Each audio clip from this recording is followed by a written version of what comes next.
Hey, you, I was thinking about you. And you know what I was thinking? I was thinking it's time for you to soar.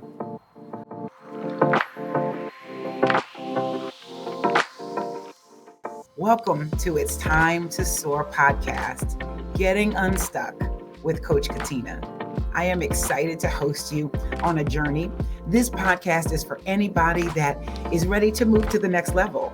And you may be stuck, you may have been stuck, you may be hungry for some good tips, tidbits, and tricks on how to navigate waters. But with my experience, having failed forward several years in my corporate America career, having failed forward and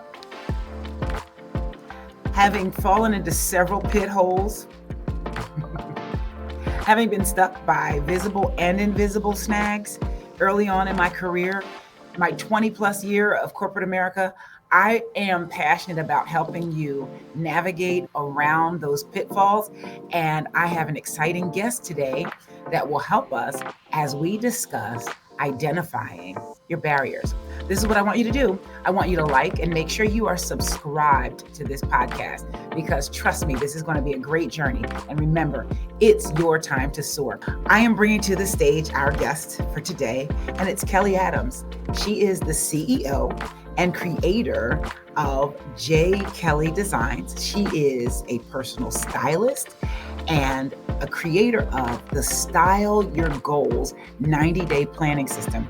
I'm excited to hear from her and for her to share some tips and tidbits about how to navigate and identify barriers. If you're ready for Kellye, go ahead and type it up in the chat while I bring her to the stage. Kellye, today we're talking about invisible barriers and we're talking about identifying barriers, whether they're visible or invisible. And I would love for you, I know you came loaded with 4 tips that you're going to help our viewers to overcome barriers that they may have that are keeping them from their next level. But can you just describe or just explain some barriers that you've seen people struggling with as you've helped women overcome their barriers? Certainly. Well, I have a term that have used for, over the past several years where I call it the bobblehead syndrome. So basically, the barriers I've noticed in a lot of leadership roles, working in government or corporate is that a lot of times in order for you to achieve certain positions, at some point you're going to be required to bobble your head, and by that I mean that's a barrier that if you don't agree with some of the procedures or some of the inner workings at the place that you work at, sometimes when you promote into leadership roles, you're going to be expected to bobble your head. And so, what I've seen is that, just learning how to navigate, maintaining your integrity while still towing the line of being a leader, I've just seen people either crumble and quit or get demoted or you know, I've helped some people behind the scenes just learn that you can, even in a leadership role, you can agree to disagree without crossing the line of your integrity. I love that one. That's a good example. Has I want to unpack that, and I know you have a couple other examples, but being called on to do something that challenges your integrity as a part of your role, that's definitely a barrier because you're not going to get promoted in a system that may be corrupt or a system that may seem corrupt. Some of it is implied, some of it is actual. And so tell me what that feels like. So now there's somebody caught in that conundrum Sure. where they're So supposed to be a bobblehead, but they don't want to be. correct. So I mean, I just being honest, like the reason I started helping other, young women was because I struggled with that for years, and it honestly cost me a couple of promotions. So because initially I was like, I refused to bobble at all. Now, at some point in leadership, there's gonna come a time where you will not agree. And what I had to learn was that you don't always have to agree. And especially on things that it's not a matter of integrity, it's just a matter of you have a difference of opinion with leaders in a higher leadership role than you are. So, and that's what I mentor young women, that you don't always have to agree, and if you always place yourself in an opposing role of leadership, you will never become a part of leadership. So that's the main thing, because I learned that lesson. It's like, oh hey, I mean, initially I blamed everybody, but it was really me. Well, if you're always, I felt like I was advocating, but you need to learn how to appropriately advocate for other workers without being in opposition to everything that leadership says that needs to be done, because that's what can happen. You can find yourself like, every time you're in a meeting, well, I talk with other staff and we didn't agree. So just learning to navigate that you do not always have to agree, because you're not responsible for you know um, everything that goes on in an organization. So one of the things, like, I've managed multiple teams, and so I just tried teaching them that sometimes, and it does help them to not feel so much like it's an integrity issue. There's a global perspective, and when you're a worker versus a leader, or even a lower level leader, then you may not have a global perspective, and you have to break through that barrier and learn that sometimes it is a matter of a global perspective. And once you do that, it helps you just recognize, do I have to be in opposition with everything? Now some things you're going to have to bobble your head, whether you like it or not, or you will not be in leadership very long. I want to unpack so much of that. That you let me go back to, so I'm going to not I'm going to play the opposition. So here I am, I'm a young leader, and I've got thoughts and I've got opinions. And here comes an idea, and you said something that you've mentored young people, that says you don't always have to say yes, but you also don't always have to say no. And so there's that tension. I feel like I'm advocating. I want to. You said, you know, you feel like you're an advocate and you want to be the voice, but then now let's flip, and then you don't want to be the person that's viewed by leadership as someone that's always in opposition. And you said, because you won't get promoted or you won't be in leadership very long. So now speak to that listen, viewers, has anybody been in that challenging position where you feel like you want to speak up? My issue in the very beginning was I was always speaking up. I'm going to speak my piece. You're going to get this opinion, whether you ask for it or not. Yep. And and then I felt like I was selling out if I didn't share my opinion. But Kellye, talk to me.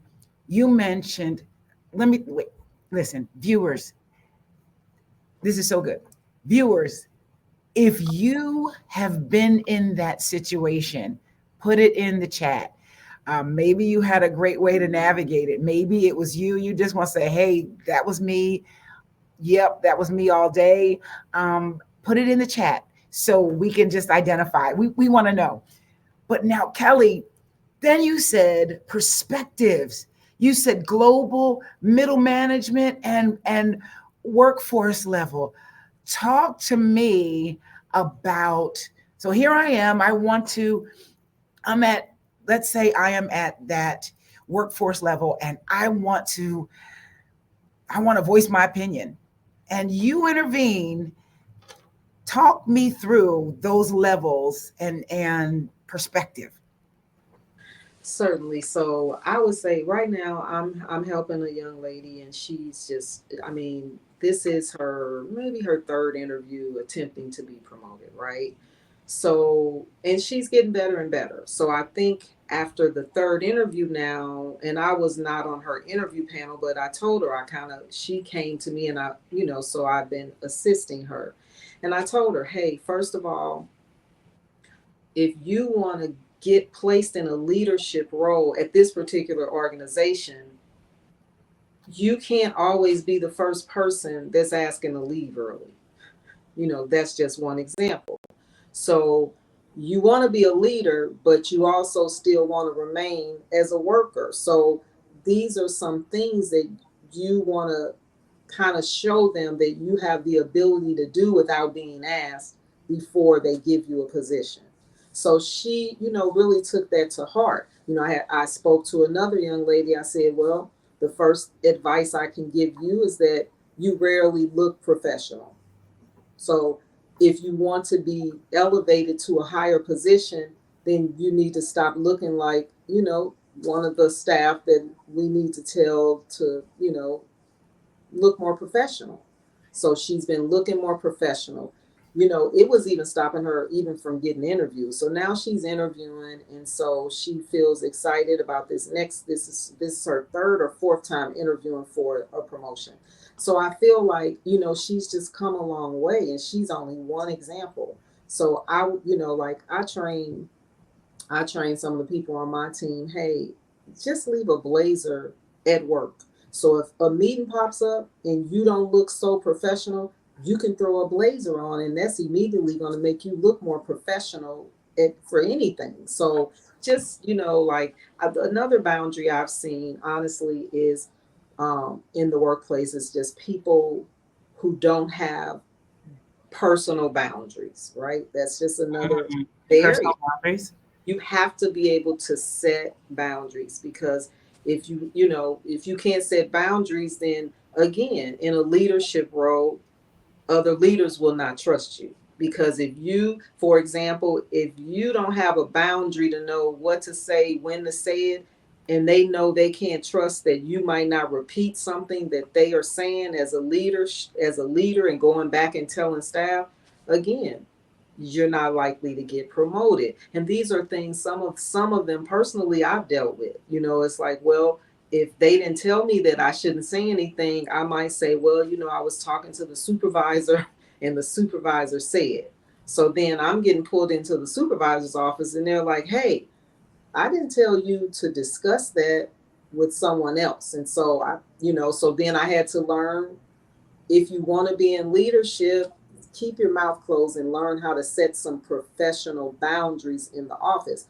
But I've noticed that sometimes the barrier is people who cannot set boundaries with their family and friends tend to not set boundaries in the workplace. It just comes to work with them. So they have to learn, people at your job or your boss and coworkers, they're not your friends. It's a business transaction. So if you don't set boundaries, then you're going to find yourself in situations that, again, raises the eyebrows of leadership. So, the nuggets that you have just dropped, I saw a study that said that organizations were not really looking to hire many of the newer college graduates because that there is a difference in the expectation. So that is probably going to be a blow to maybe some of the millennials, some of the Xers, definitely the next generation, right? So you said one, look the part. And a lot of our newer generation feels like, well, what is looking the part? I am super smart in a t-shirt and jeans. And it boils down to company culture. And you can be the rebel and say, I am great and I will not conform. Or back to what you said before, perspectives. Is it conformity? Am I really selling out? Right. because I've got something to say, I have something to add, and will I cause somebody to miss what I want to say or to not use what I have to add because I don't look like a viable option? Correct. Correct. Yep. I mean that you said that perfectly. I mean, honestly, like, and again, that is like more, it's more of a, like you said, the new generation, as well as the pandemic kind of really, at some point we, it's like, baby, listen, you look like you rolled out your bed. It's not appropriate. And I'm gonna need you to come to a meeting, even virtually, looking a little more professional, because it speaks to also, the quality of your work sometimes. See, because they want to say, well, I'm smart and I do this and I do that.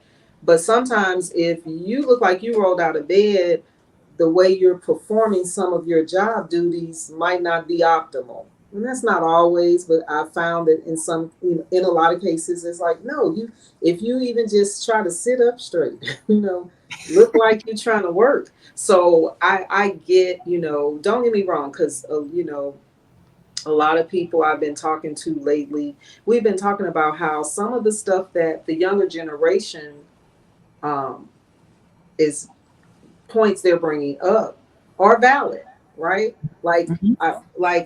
I've been saying that we've all been trained to say work life balance, right? But honestly, it's no work life balance. It's like a coin term that, is it realistic? I think at the end of the day, you got to figure out how to balance, because we have to work and then we have to live. And the balance part of it is individualized. So I feel like sometimes we have these bucket sayings. It's just like, in church, we have, oh, I'm blessed and highly favored, right? So we Mhm. bucket statements that we make. Oh, we need work life balance. But really, those are individualized to what do you need, because someone else can tell you what balances their life, but it may not work for your life. I mean, for example, my son is grown. So some things, a woman with a 5-year old, some of the things that I might tell her to do might not balance her life. So I feel like, getting away from cookie cutter antidotes, right?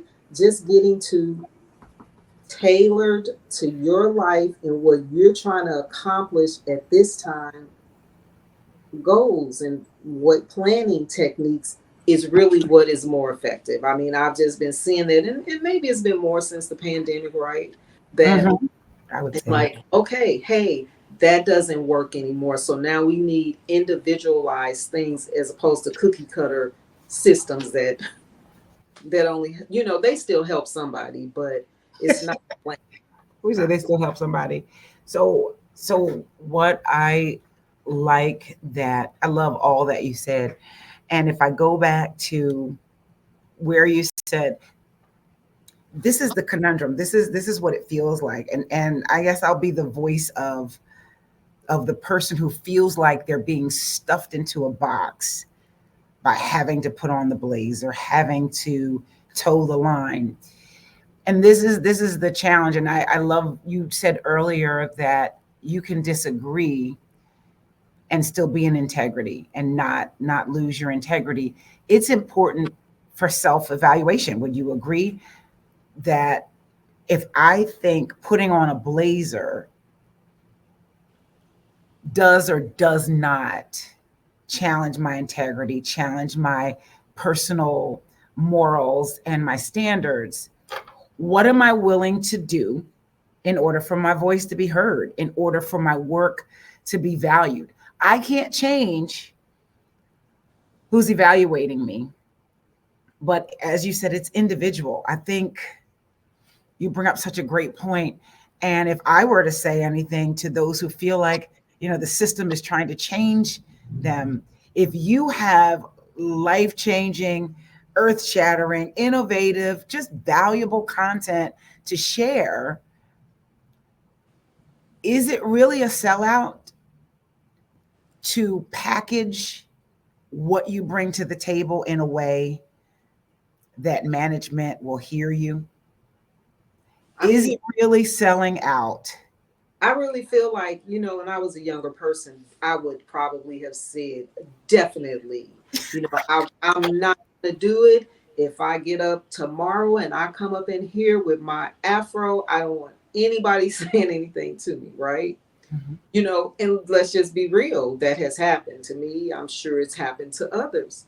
At some point, though, I feel like it, and I reference the church. So if your pastor sits you down because you need to be set down, are you going to argue with him? Same thing. If your boss has to say, Lady, listen, I'm going to need you to show up a little more professionally for the next meeting. At the end of the day, these are things that, when God puts us in situations, we are under leadership, right? So Mhm. do we have to buck the system every time when it is not a matter of integrity? Now, Mhm. I'm not talking about someone's telling you to do something that's morally wrong, but I feel like you have to start to be able to navigate in this world. There are some things that you may not agree with, and just let it go. Another term, learn which battles to fight, because you can't fight them all. So that's another thing, because I used to like, well, I want to fight them all. I don't care what it is, they are wrong, Lord, and I'm gonna fight them about this. And it's like, well, now you're fighting against the role that you want.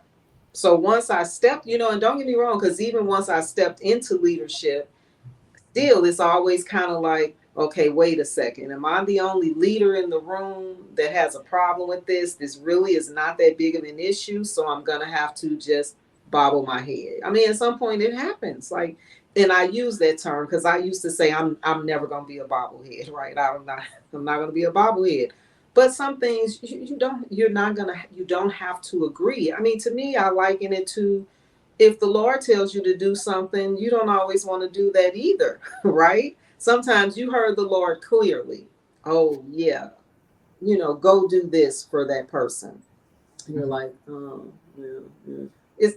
It's the same kind of thing. Sometimes just do what you're asked to do without a lot of pushback.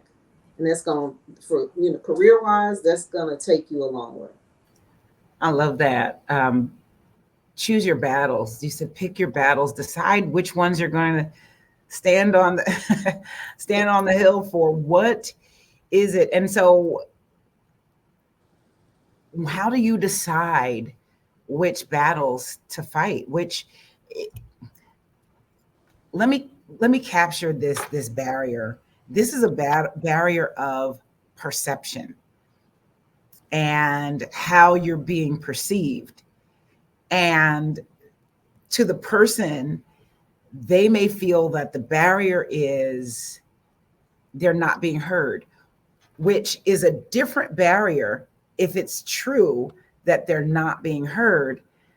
But if opposition is overused, if everything I'm saying is in opposition, it's no longer a barrier of not being heard. It is now the perception that I am always the opposition.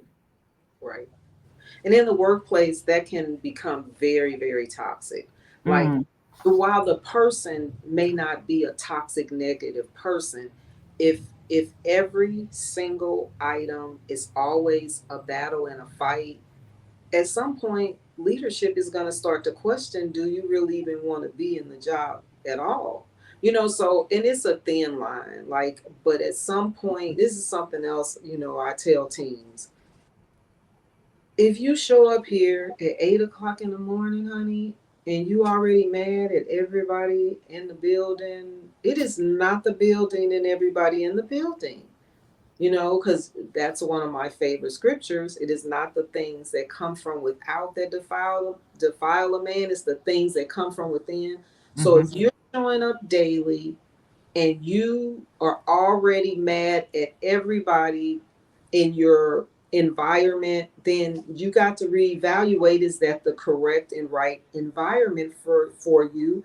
or you've got to decide that it's not going to be worth fighting every single battle. But again, I would say sometimes part of the barrier is at home. Mm, So, and people come into the workplace and they fought a battle at their home before they came to the office. So, I mean, I've noticed that over the years. Like, I can't fight your battle at your house. So, just learning that you got to have some type of self assessment as well. And a lot of that is, like you said, if every time the manager is looking at you, you're only always complaining. Maybe it's not that you're not being heard. Maybe it's that they're tired of hearing you, and you got to figure out what are you really trying to be heard about. mm. So part of it is people get so they might be offended about something that happened a year ago. People will say, well, I don't like how you put on my performance management plan that I did this. And it's like, so learning to maybe learn how to communicate more effectively with leadership so that you can move past things and not, get yourself stuck in a trap. So, I mean, I would say another barrier is that sometimes people's health or mental health can become a barrier in work and in them promoting or moving up, and Mhm. that's a tricky one.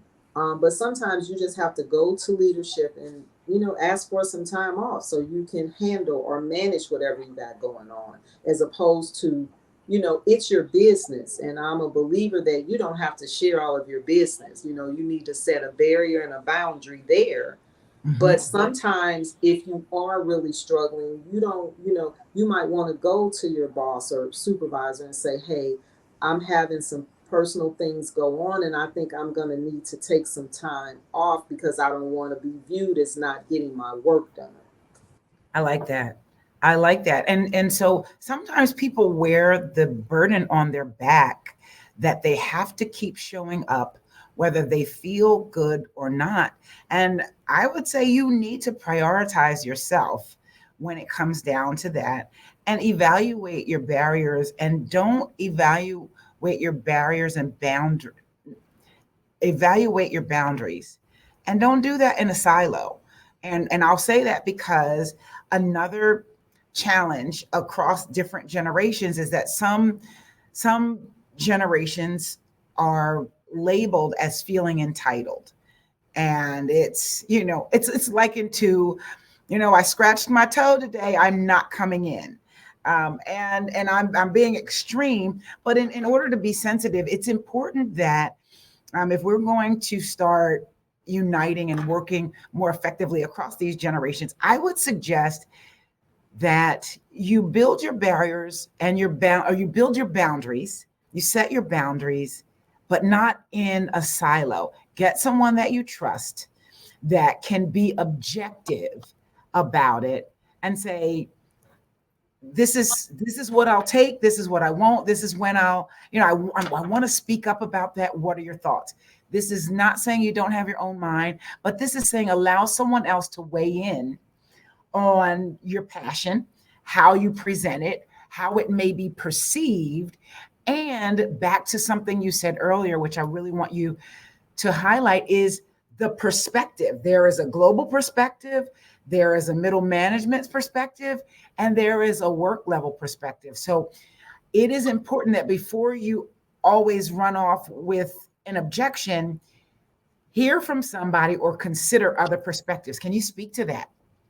Right, sure. You asked me that and I went all off on a tangent, right? No worries. This is good. Right. So I would say sometimes even so, there's the worker, there's management, and then there's the real management or upper management, right? Mhm. So even being, I'm in management. So, but sometimes even I'll give an example.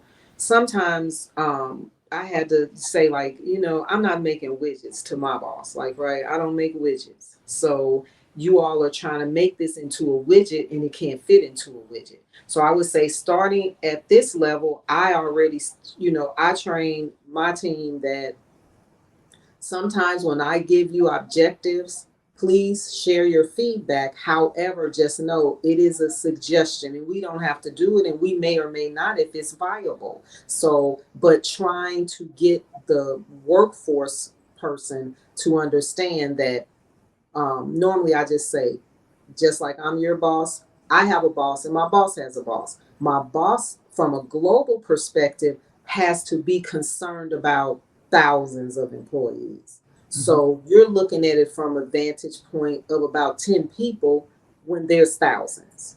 So they are looking at it, even like, for example, from a budgetary standpoint, what you're saying we need to do, you think it's minor, but across the board, it's going to cost thousands of dollars. It's not going to cost a little. And sometimes that's what they think. Well, if we make this change, that shouldn't cost that much. Well, it wouldn't cost that much if it was only here. But from two levels up globally, that is a lot of money for a whole agency. So once I started kind of breaking it down for that person at the first tier, I mean, sometimes they get it, sometimes they don't. They want what they want, but at least when you explain it that way, it gets them to stop sometimes and say, is it cost effective, the suggestion that you're making? Mhm. So then the middle manager, the middle manager has the juggle keeping, to me, like, middle management, I've learned that's like the roughest little spot, right? Because you gotta appease and keep the global thinker up here satisfied. Then you gotta still keep team and the worker level satisfied. Otherwise, because you don't want to lose staff where you now are doing all the work, and then you still got all these objectives, because you have different objectives globally. You have objectives from middle management, and then the worker has objectives. And so I would just say, always being mindful that whatever level you're at, it's not the only level, and you still have to be, kind of globally thinking about how it affects the whole. And sometimes, even if it's a small organization, you know what I mean, like, it's still, some things are not cost effective, and a lot of times the person at the lowest level, because I would be that person, like, oh, I think we should do this and this is going to be better. And it's like, well, and do you have a plan? And that's another thing I would say at the base level, you want to come like, and I learned this and I train people on this. Don't come with a problem, baby. Come with a solution. Like, if you come in and you notice the problem, but you have a solution for the problem. But if you only come with problem, but you don't have any solutions, then you're going to be labeled a problem picker. Like, you just come up, you're not trying to solve anything. You're not trying to help leadership or top management figure out how to make it work. You are just stuck on problems. And all agencies have problems. So, one thing, like, I learned a few years ago that I feel is really valuable is just the concept of, what's I'm sorry, the concept of continuous improvement. And so, and even government, corporate, like, I feel like I agree with a lot of the younger generation, like, things do need to change and they need to improve, because sometimes we've been doing stuff a certain way for so long, we think that's it, but if it's not effective, it needs to stop. So I feel like that's it. Just knowing that no matter what level you're at, if you're a person that's, visualizing results and improvements and globally thinking, then you're gonna land. You're gonna rise to the top. But if you're a naysayer, just for the sake of being a naysayer, but you never got a solution, like, if you figured out there's a problem and you've been doing a job for 5 years, then you by now, even at your level, should have figured out what is an improvement or a solution to fix it. I like that. So now that next nugget that you just gave us is to help people see other perspectives and to understand that what they see or say has a different impact at different levels. And in order to create a great solution. And sometimes the solution is not taken, but it's important to consider other perspectives. So, considering other perspectives, it can only grow and mature you. And it is often considered a cop out from leadership. A worker can say, "Oh, that's a cop out. They just don't want to do it." But it will only grow you if you incorporate perspective and how what you're suggesting may impact other people, other groups, other teams, other levels other than yourself. So, Right. I think that's a good point. That I mean, really, honestly, isn't every life, everything really is not always about what's happening. It's really more about your reaction to what's happening. So you can mm, choose to have a, instead of always just being reactionary, but kind of thinking about, let me just ponder and think about that before I make a decision that either it's wrong or I don't like it. And I know we're talking, we have been more focused on career and work. I would just, tell people though that just from my own personal experience, like it applies to your interpersonal relationships as well. mhm, So if you don't set boundaries in relationships with your family and your friends, you tend to do that at work. You know what I mean? Like, so if you find yourself, because these are just things I've noticed, because once I talk to people, listen. And so, it's like, oh, I noticed you seem to have the same problem that you're having at work in your family life whenever you share something about your family. mhm, So it's just like a skill, and and again, it's a skill to get to know yourself, right? Because really, sometimes our perspective is based on our childhood. It's mhm. based on things that have happened to us or opportunities we feel we miss. So I really feel like that's it. Sometimes a lot of what's going on now is that people just don't really have a relationship with themselves, don't, because we're so busy, don't stop to take the time and say, hey, wait a second, if I notice this, and I'll say sometimes I am an introspective person, but sometimes, like recently, I'm being honest. I had, a friend of mine speak up and say, "Oh, it sounds like you just didn't like that your boss gave you some feedback." And I had to stop and say, "What? Wait a minute, what?" Because that's really all it was. I had to change my perspective. I'm like, oh, it seems like, why are they on my back? I've been working so hard and this and that. It's like, hey, wait a second. Nobody's on your back. Maybe you've been working too much. So, nope, they're not on your back. You need to, again, it's not work life balance, but you need to find some balance in the current projects you have, right? So, and maybe it wasn't criticism or feedback I didn't want. It was just a different perspective. And then after I really thought about it, it helped me figure out a way to streamline some processes and de stress myself.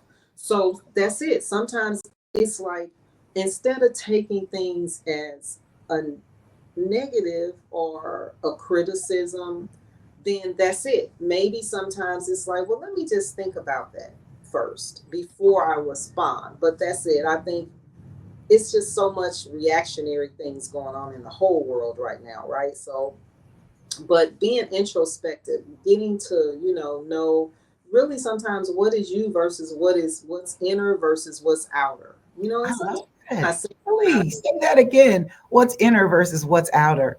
right. Because sometimes it's not you. Now, I'm not always saying it. Sometimes it's like, hey, wait a second. But a lot of times it's like, just, really, you know, say la, right? Stop, ponder, pause, Mhm. wait before you respond, and consider different perspectives, period. So good. So good. You have given us nuggets about boundaries. You've given us nuggets about relationships and interpersonal relationships. And we've talked about the stop, the ponder, the pause, and maybe it's inner, maybe it's outer, but knowing the difference. And I know before you said that one of the four that you wanted to give us, in addition to the boundaries, was mentorship and coaching. That sometimes you need a mentor or a coach. Oh, for sure. I would say honestly, like that is it's necessary. Like I don't feel like that's a new thing. I feel like it's just been the terminology kind of has changed. You know what I mean? Like, Mhm. but I do honestly believe experience is valuable. So why do why would I have to, as my grandma would say, you didn't believe fat meat was greasy? Can't you get a coach and they can tell you fat meat is greasy? You do not have to learn every experience by experience. You have to sometimes get, oh, this person is where I would like to get to. So maybe I can work with them to gain some knowledge and experience and get some nuggets as opposed to learning everything on your own. I mean, I feel like experience, is valuable, and people that don't want to listen to anybody ever, that's, again, you got to stop and ponder, is this why I am where I am right now, right? Right. So coaching, I believe in coaching. I believe coach. I mean, like, I've taken so many classes from so many different type of people, and that's why I feel like sometimes we only think, oh, we can get, and I'm being like me, I'm like, oh, that person's young, I don't know. I have taken some classes from some young people, and I was like, oh my gosh, she has some nuggets for me. Mhm. Or from a person that doesn't look like you, and it's like, oh, they had some knowledge for me. Like, so just knowing that it's nothing wrong with having a coach or a mentor, or I mean both. I feel like sometimes they get thrown in together, but they're different to me. Like, you can have a mentor specifically mentoring you, for a job or for something like that, but you can get coaching on all kinds of things where you want to learn a skill, you want to have some tips and checklists and ways to get from point A to point B. So I would say that's highly a valuable thing. Like, no man is an island, so you Absolutely. can't do it all. And Ab- somebody got some knowledge that you need, go on and get you a coach. Absolutely. I'm again thinking about the person that has some invisible snags or barriers. You said perspectives was key, and that's critical. And it is important that you have somebody that can help you with perspectives, that can share with you what you don't see, that can open you up, open your eyes to what you don't see. And you've got to be willing to do that. I want to say that something you said about knowing who you are or having a relationship with yourself, John Maxwell says something very profound and very similar, is that in order to grow yourself, you have to know yourself. And so I want you to know that your philosophy is right in line with the great leadership guru, John Maxwell, and that it's something that we we align to. And knowing that the person that may be challenging and may be frustrated on the inside, and there I kind of gave a little bit of it away, they're feeling frustrated, they're feeling like they want to move over this barrier, over this obstacle, and it can often be, and you said that about how they show up. So I'm frustrated, I have a barrier, a blockage, I'm upset. Talk to me about how I might show up. What does that look like? Right. I mean, typically, no matter how you skin that cat, when it's that far gone, they're showing up negative. Most people view them in the workplace or wherever in life as a negative person because they have not taken the time to self reflect or take accountability. And sometimes that's how that's viewed. Even if let's just say, even if it's not true, but when you get to that place where you're that challenged and frustrated, it's I mean, you show up as negative and people don't want to be bothered with that. Honestly, even family members and friends. So I would say at that point, you need to find, like most organizations have, they have groups, like just for you to join. Like we have a Christian organization. We have women groups. We have minority women groups. I would say try to find somewhere for you to go to kind of connect with other people so you can try to get past it. You can Mhm. use that. You can connect with people. I would say, again, sometimes just by communicating with whoever isn't, your leader, that you might need to take a day off because you need to just regroup and reset, or request a meeting to say, hey, I'm really feel like if we could communicate about this, we could move forward. But you have to be prepared to be able to calmly articulate your concerns, because you don't want to be so frustrated and challenged that you go into meeting with leaders ready to argue. And you want to be calm. You want to jot down some things, some of your concerns, like, because then you can say it in a better way. So basically, I feel like, or most places, you might need a therapist or a counselor if you feel like you're in a situation and there's no good mediation system in place. You might need to talk to an outside party who can see it more objectively than you can, because they have no skin in the game. So I would say to overcome those type of barriers, but sometimes it's just maybe take a personal day and get along with yourself, meditate. Because, it's like you feel like meditation, they act like it's a bad word, but just because the New Agers do it, it's in the, it's biblical. Meditate on God's word. So maybe find you a word in scripture to sit down and just read and meditate and think on that and calm yourself down. Because a lot of times it's, I think sometimes when we get ourselves backed into a corner that everybody's against us, especially in the workplace, it's like, just take a chill pill. Take a moment to just sit and woosah. So just take a pause, take a breath, and I love that. So you have hit on three of the four nuggets that you wanted to share, and I just want to recap. You said boundaries, setting boundaries, personal, professional. In order to do that, you have to know yourself, understand, and be in tune with yourself. How am I feeling today? Is everything coming out negative?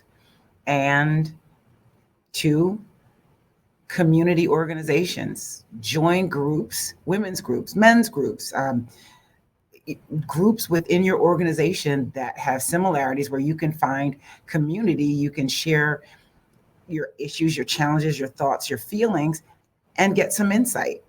And number three, insight from a coach or a mentor. You you also mentioned, if it's really something deep seated and something that is challenging your mental, seek a therapist or a counselor. Right.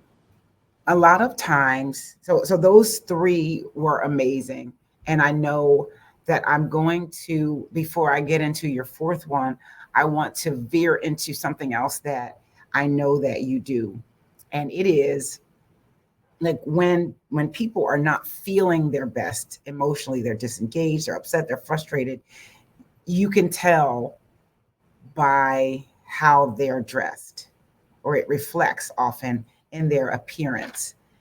And as a style coach, talk to me about what you've seen on the emotional side or the mindset side that's been reflective in how people show up. Yes, Lord, honey. And people don't like to admit it. People have tried to dispel that it's a myth. It is not a myth, honey. If you're looking a hot mess all the time, 99.9% of the time, you're feeling a hot mess, right?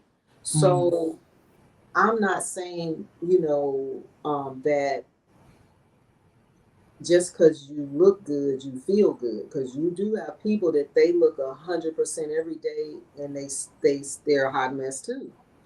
But there has to be some balance in there. Like, if you don't, look your best to yourself, like, and that's the truth. Like, it's hard to navigate in this world. So I feel like that is my ministry. I don't care what anybody says. It's taken me years to get here and understand truly, that you can love fashion and love the Lord too. So you can, like, but on a lower scale, even if you don't love fashion, you can still show up where you feel comfortable and good about the skin that you're in. So, because I don't care. I've had many, many, many conversations with all walks of life ages, and types of people. And they can say out of their mouth that when they look like they rolled out of bed and show up at a meeting like that yeah, I'm good. Once you talk to them, they're not good. They're not good. You know, Mhm. so it takes effort for you to put into yourself, and you don't have to be a person that loves fashion, but you should still have on clean clothes, and you should still, look like you were showing up in this world to represent yourself. So now I feel like if you're at some organization, they have a right to expect for you, no matter how smart you are, to show up not looking crazy, like you rolled out of bed. Like, let's just face it, we're all over yoga pants. Yoga pants are for you to do yoga. And if you're not doing yoga, and I'm not advocating yoga, I'm just saying, every time I see you, you got on yoga pants and you look a mess. You don't feel good. I don't care what you tell me. You're not feeling great all the time. Now, if you're working out or doing something or whatever, that's different. But, it is like, I feel like how you show up and represent yourself is a reflection on how you are on the inside. And so you don't have to always, like, I work in an environment, and I'll say, I work in an environment where I'm like, oh, good Lord, this whole building is full of stiff necks Mm. with suits. So I'm not a suit person, but I will, you can wear, I make my own suits. The jacket and pants, they don't have to be the same, but I still wear a jacket or a skirt and pants or whatever. Might wear a graphic t-shirt. So you can still show yourself, but show up appropriately for what you are there to do. Because a lot of times, I don't care what you say, people are not going to take you seriously. I don't care. You could be the smartest person in the room, and you're not going to be taken seriously when again, look like you rolled out of bed. So I know I keep saying that, but that's like a thing. We all came out of the pandemic, and it's like, yeah, The let's pandemic had everybody's uniform the same, pajama pants on the bottom and a shirt on the top. So yes, the pandemic kind of spoiled us with yes, how, and it also dispelled a myth. So I'm gonna say, that I was one of the people. I remember studies that showed that when you were dressed up, that you were more productive. correct. And I'll go back to something that you said, that it often reflects what you're feeling on the inside. And while I used that if you're dressed up, that you were more productive, what I really believe is that when you're dressed, not just comfortably, but comfortably and presenting yourself in a way that you view yourself, then you are productive. So let me say that again. When you show up dressed up, that doesn't necessarily mean suit and tie. That Exactly. doesn't necessarily mean blazer. But when you put extra effort into what you look like, that effort impacts your mental. It impacts, and it says, I'm doing something different than just when I'm lounging. And it sets something in motion mentally. And I do believe that you are more productive. So The pandemic taught me that we could be super productive in pajamas and yoga pants. Right. And so a lot of the argument is, if I did the same amount of work in the pandemic, why must I conform? But I would say that the extra effort that it puts to look what the culture of the organization deems as appropriate, it just jump starts your mental. And even if you're not really feeling it, sometimes it can impact you positively and have you kind of say, let's go. Correct. Like it's a lot of research out there, and it's still the research still shows, and we all say that it's like I was doing work at home during the pandemic. Now I would just say I was dressed up top. I don't care because I Oh, my was top was definitely dressed up looking professional. all the time. But again, I'm not a suit and tie type of person. So I'm not, advocating that you have to be a suit and tie person. But whatever it is that makes you feel great, you still got to show up feeling great. And Mm-hmm. certain things you don't feel great in. And we were, like research does show, that people are deemed to be more professional, deemed to be more productive. And we were all forced to be productive during the pandemic, right? But we got real lax. But again, to me, if we really think about it, how were we really feeling while we were in the house with the pandemic in lounge clothes? We Mm-hmm. were being productive, but how did we all feel? So, again, I'm saying it goes back to, yeah, how emotionally it affects you. Mm-hmm. So, Absolutely. and Absolutely. it could, I mean, there'd be somebody who would break that rule that it might have not apply to 3% of the world, but for the most part, yeah, looking a hot mess is done. It's not cute, and we're all tired of it. It doesn't. Most people think it's not professional looking, and that you're not productive, even if you are. Absolutely. Absolutely. You help people um, to put all of this development and all of this in writing. Your number four has to do with part of your business and all of your experience. Can you describe the number four tip and suggestion and how it aligns with what you do? Certainly. Well, I'll say, I do vision board, group parties, individual parties, as well as I have created the Style Your Goals 90-day planning system, planner, and it's a system. And both of those align together. So the Bible says it, write the vision and make it plain. Because if you do not write a vision, I mean, it's an old saying, but it's true.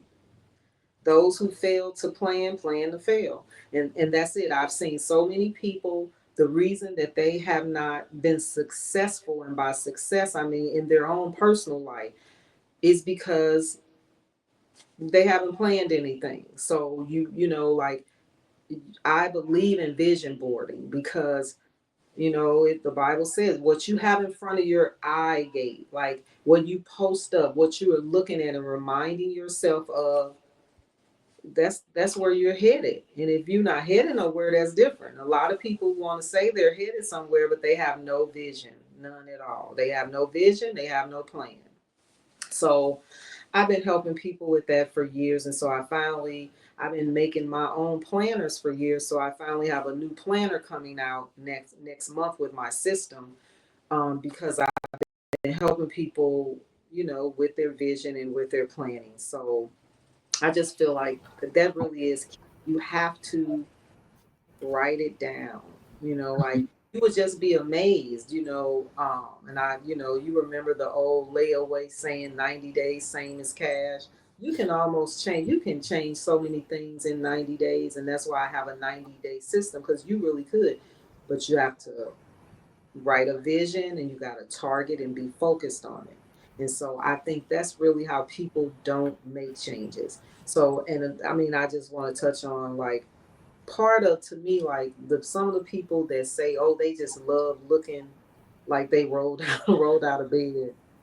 9 times out of 10, I bet your environment looks like you just rolled out of bed too. So we know that clutter in your environment is clutter in the brain. Like things show up, things that are going on spiritually show up physically, right? And so that's my thing with that. Like it's kind of, I feel like just an excuse. You just really have to get your house, you get your house in order, and that's your physical and your spiritual house. And so sometimes when people don't, they lack vision and planning skills at any, like you don't, some people, like I'm very detailed, right?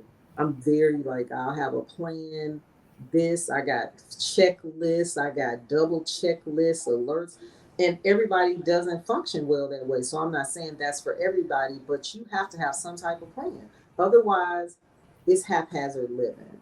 And so again, that goes to me back to in research, haphazard living. Then you look a mess. You look a mess, you feel a mess, you are a mess. You have nothing, you like, you just pop up, show up, and you're tossed to and fro, doing whatever other people want you to do because you don't have boundaries either. When I mean, it's just like it's a trickle effect. Mm-hmm. You'll find yourself under a lot of stress, and I'm just saying, I know, because even over years I have done this, and when I've gotten off track, because you can get off track. You know, the last thing I want to say, because I'm a breast cancer survivor, and I looked up and thought about it, and it's like, yeah, I'm sick. I was under a lot of stress. Mm-hmm. Everything was disorganized. Like I didn't know if I was coming or going. And when you don't have vision written out, and you know, you're haphazard and torn, tossed to it. You know, it causes illness. That's how I feel. Honestly, research shows that too. And then, of course, what we know, they say just unforgiveness building and just causes disease because at some point you have to take accountability that you're responsible for your life. It's nobody else's fault. But a lot of mine, for me, when I look back, just, you know, again, haphazard living. And I don't know how, you know, like it's, I can't live like that. So I just like to help other people that are stuck get unstuck and get out of those bad habits and ruts and get, because you got to have a vision for your own life, I love right? that. How old you are, or you'll be on somebody else's vision. If you Mm, don't have a vision for your life, you're working somebody else's vision. that's really good. That's really good. I love it. I want to thank you for all of the nuggets that you gave us, all of the tidbits and the tips. And again, you started out letting us know about boundaries and understanding we have to know ourselves, set boundaries. Number two, come out of our own comfort zone and connect with groups, connect with groups in the organization. Also, get a coach or a mentor, or if needed, a therapist to work through some of the mental stress, strain, challenges, and things that we have on our plate. And that a big indicator of some internal turmoil or things going on can be how we show up, what we look like, what we dress like, and not making that something to fight about, but an indicator of how we're feeling. And in order to really move through any of this, any of these obstacles, we need to write it down, write the vision, make it plain, and put a plan in place so that we can overcome the obstacles, whether they're visible or invisible. Well, thank you so much for having me, and you can check me out at jkellye.com. And I appreciate coming here to talk to you, and I hope this is helpful to some of the viewers. Absolutely. If this has been helpful, type it into the chat. Let us know what part was very helpful or eye opening for you. And as Kellye suggested, find you somebody that you can talk to and that will give you that feedback. And we can't wait to see you soar. I hope you enjoyed today's episode where we unpacked 4 steps, 4 things that you can do to help you with invisible barriers. And the first one that we talked about was for you to set boundaries. Understand your boundaries, know yourself, understand where you are, boundaries at home, boundaries at work, so that you know where you are. Number two, get into community. Don't do this by yourself. Number three, talk to someone, get a coach, get a mentor. As your coach, I am telling you that the more you get it out, even before you present it to the group, the better it is, so that somebody that you trust can help you navigate those waters. Kellye already let us know that you can visit her on our website. The link is below, and you can see if you would like to sign up for the 90-day challenge. As always, as your SOAR coach, I am always willing to work with you. You let me know if that's you, that you want to work with me, and I will make sure that our team gets connected with you so that we can begin your SOAR journey. Hey, you, I was thinking about you, and you know what? It's time for you to soar.